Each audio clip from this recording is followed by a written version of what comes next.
for some reason. There we go. There we go. Am I active here? Oh, you got to exit out and redo it. Oh. Yeah. Try it again. Coming to you live, everybody. We're coming. I promise. We're coming. There we go. Dope. We're coming. Cool. Well, these people already got live.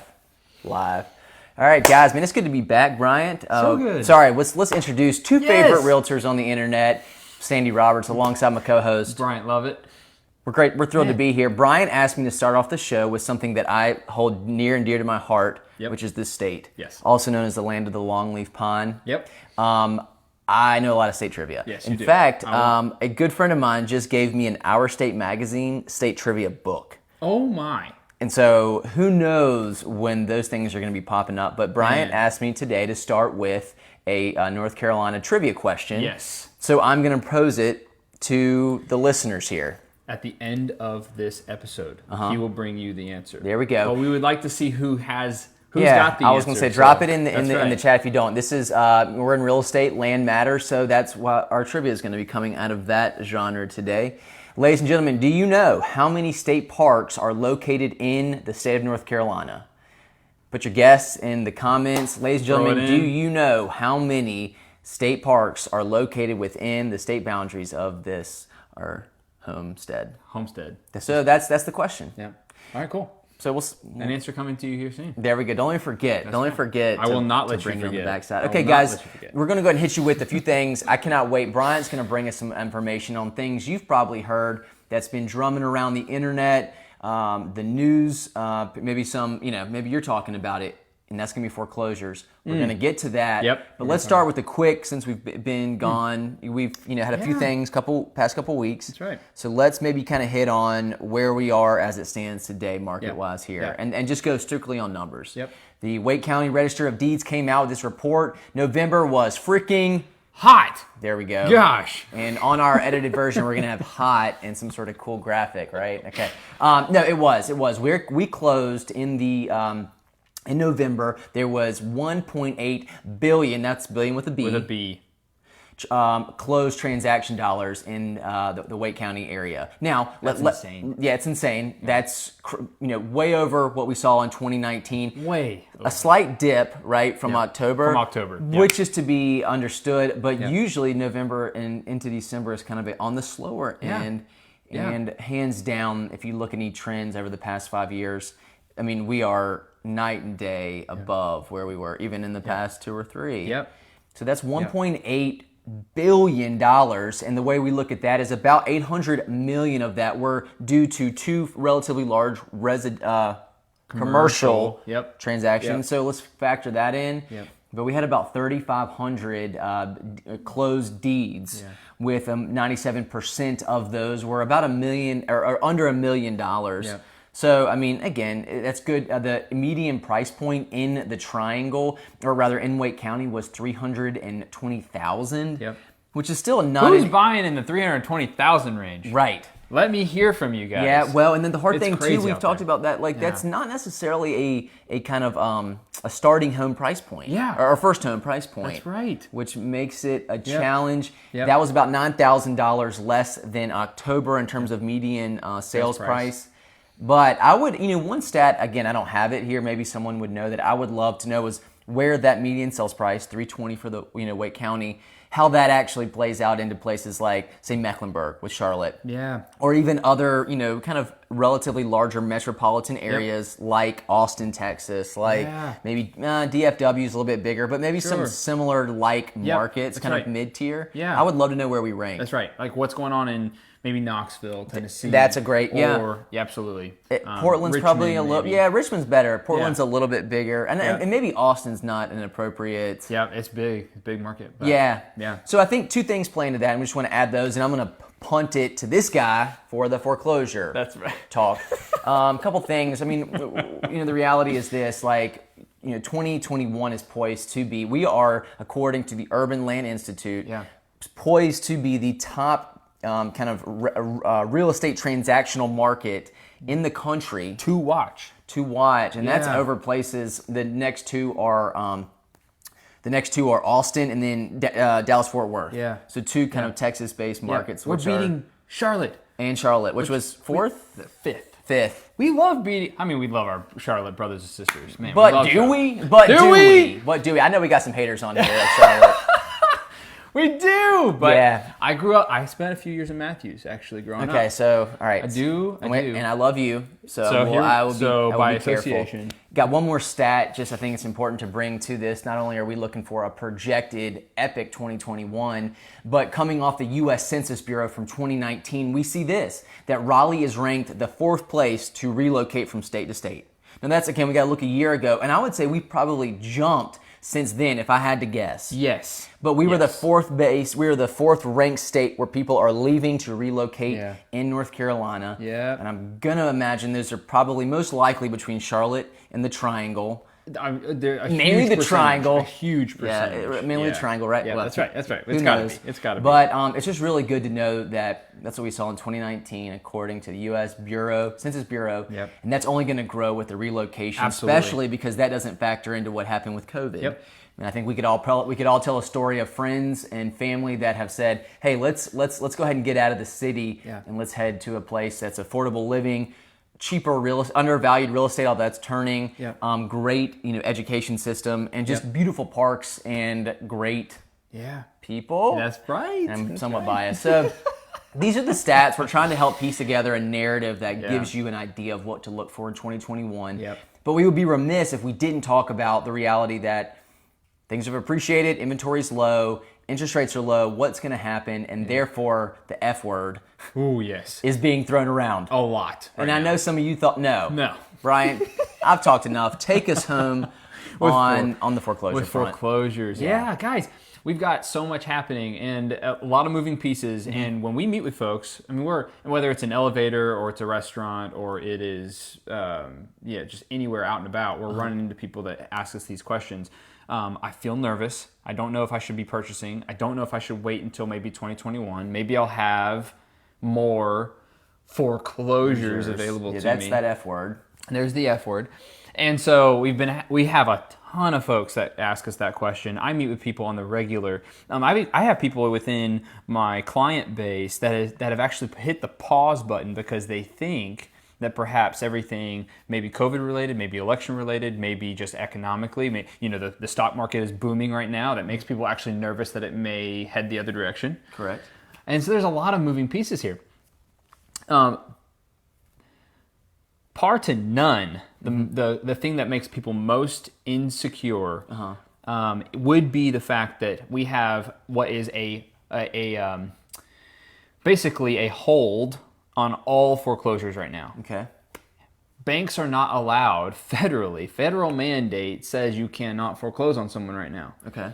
And so we have a very large number of people that are what we call in forbearance. Mm-hmm. They are in forbearance. They are not paying their mortgages as of right this moment. Okay. But let me just bring a stat to you guys. Best projections said that forbearance numbers would be somewhere in the ballpark of 25 to 30%. That's crazy. Because of COVID, because of all these things, what would this cause? People predicted 25 to 30% of mortgage payers to be in forbearance. Right now, we are somewhere in the 5 to 6%. So nowhere near. Range. Nowhere near where we projected to be. Okay. There's a stat here that I have for you that I think has a large, it plays into this. The average homeowner in the U.S. has $177,000 worth of equity in their home. $177,000 worth of equity. It's mind-blowing. Mind-blowing. Yeah. Also, an amazing thing that we're seeing in the market right now is that a very large percentage of people, if I'm not mistaken, it is 40%, thereabouts, of people that were in forbearance earlier this year have come out of it. They have either completely paid off everything that they were in forbearance for, or they have started paying a forbearance payment plan. In other words, banks don't want to foreclose on you. No, they don't. Right? It's too much of a hassle. They're not going to, I can only speak so confidently. But for the most part, banks do not want to foreclose on you. They want you to start making your payments. That's right. And so they're putting these forbearance payment plans in place, and people are starting to pay those. Okay. And so that's really encouraging as well. So the big question, the elephant in the room, will we see a huge spike in foreclosures in 2021? My prediction is absolutely not. Say it again for the people in the back who just turned in. Will there be a bump or just... Will there be a foreclosure crisis in 2021? I'm predicting not. No. Okay, so I got another stat for you guys. Right now, where we sit right now, and this is because the federal government has literally mandated we cannot foreclose on people. We are at 1/8 of the number of foreclosures that we have in any given market. Okay. Which is somewhere in the ballpark of 230,000 foreclosures. Okay. We are at 1/8 of that.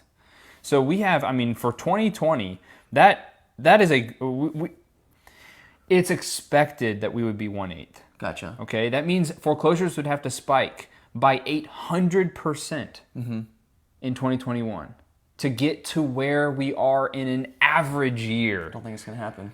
That's going back to 1999. Wow. So, guys, even if that were to happen, even if we were to see a spike of 800%, and we will definitely see an increase in foreclosures because banks will be allowed to foreclose on people. That's right. Just like they are in most years. But I just do not predict a crisis. We would have to increase by such a drastic number to even come close to where foreclosures were in 2008 and 9. Right. It would be absolutely insane. Help me understand this. Isn't it too, again, we're still looking at an inventory shortage. So Yes. we're not going to have a bubble of a ton of inventory that would, that's gone, that's, appreciated to a point where there's a bubble. Yes. Is that correct? Yes, absolutely correct. Let me actually break that down real fast. Yeah. Inventory. If you are in a buyer's market, you have more inventory. A seller's market, you have less inventory. And right now, we are almost the exact opposite, percentage-wise, than we were in inventory back in 07, 08, 09. And what I'm trying to say is that we had way more supply on the market than we had demand for. And right now, we just don't have the inventory. So you're exactly right. That's a great assessment. Well, it's good to keep in mind. And of course, for the stats we talked about earlier on the broadcast, it's official. Earlier on our show, you would know that people are still moving here. And I think this goes, people are still moving here just due to a variety of economic, but also supply issues with housing construction. Things will still continue to be slow, meaning houses are not going to get any cheaper. And that has a whole other set of issues, which we will address on another episode. But I think end of the day, Bryant, you've said it before, now is a great time if you are considering, don't put it off thinking, let's wait and see. That's right. Now is the time to start building that equity. That's exactly right. Yeah. So for those of you that have come to me saying, I would love to wait, I would love to see an increase in foreclosures, can you start to show me those foreclosures? Can you give me the list of foreclosures? And right now, we just don't have them. It's such a small, microscopic percentage here for this year. Will they increase next year? They have to. They really do have to. But will we see an exorbitant number of them? Will we see this flooding effect? I don't know that people are going to have that to take advantage of. Not in a strong seller's market like we are in. Yeah. And I gave you that equity stat, guys. And I know this update is going long, but we gave you that equity stat. That equity stat is super important. If people have that much equity in their homes, will they sell or foreclose? They will sell. You got 177 grand of equity in your home.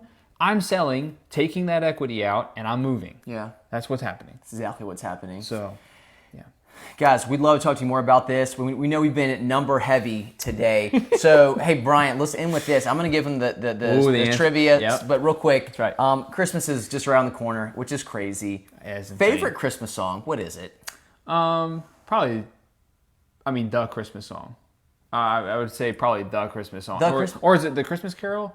I think it's the Christmas song. Okay. Yeah, by Nat King. Ooh. Is that who sings it? Absolutely. I think that is it. Yeah. We got confirmation from our producer? media director out back. So yes, that's it. Okay, so I just wanted to listen. So sweet, get off the numbers thing. That's right. What's yours? Well, mine. Goodness gracious. Well, I love the theme song in the Charlie Brown Christmas. With the piano. Sure, I don't know the exact name, jazz, but I do love "Joy to the World" or "Come Let Us Adore Him" Yes. are two of my favorite kind of hymn Christmas. Yep. And Cody Fry is a guy I've been just digging on recently. Had a great album put out with some of these Christmas hits. So that's on me. But last number for the day. Truly, right. last number. Hit us with any guess on how many state parks are located in North Carolina? 12. Ah, man, a little short. We love our land here. We love protecting it. There are 41 heavens. state parks in North Carolina. Jeremiah Jackson, hope you're going to pick up that stat. I'm going to bring it to you. Guys, as always, we so appreciate you joining us. We don't take it lightly. You take a few minutes. Right. We hope this has been of value. That's what we're trying to do. Yep. I love being here with you. I'm Same Sandy Roberts along with Bryant. Love it, guys. Enjoy this weekend. Have a great weekend. Enjoy this warm weather. That's right. We'll see you all next week. Yep. Have a good day.